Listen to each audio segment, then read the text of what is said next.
सैयदना इमाम आली मुकाम सैयदुश्शुहदा हजरत इमाम हुसैन रज़ियल्लाहु ताला अन्हु ने इस बात को बयान किया अपने खुतबा के अंदर, जो आपने मकाम बेदा के मकाम पे इरशाद फरमाया। और अलामा इब्न असीर अल कामिल फित तारीख में और अबू जाफर तबरी तारीख तबरी के अंदर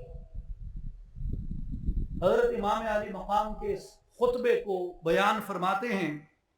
और इससे पहले अब्दुल्ला बिन हंजला और बाकी लोग क्या कहते हैं कि यजीद ने माओ से निकाह अल्लाह ने हराम किए, उसने हलाल कर रखे हैं। बेटियों से निकाह अल्लाह ने हराम किए, उसने हलाल कर रखे हैं।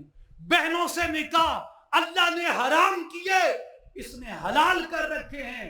इसलिए इमाम आली मुकाम फरमा रहे हैं कि ये वो शख्स है, ये वो जाबिर जालिम हुक्मरान है जिसने रसूलुल्लाह की सुन्नत को तर्क कर रखा है, अल्लाह की अताअत को तर्क कर रखा है, हुदूद को मुअत्तल कर रखा है, शैतान की अताअत को लाजिम कर रखा है। इसलिए मुझ पे लाजिम आ जाता है कि मेरी जितनी इस्तिताअत है इसके खिलाफ जिहाद के लिए निकल खड़ा हूं।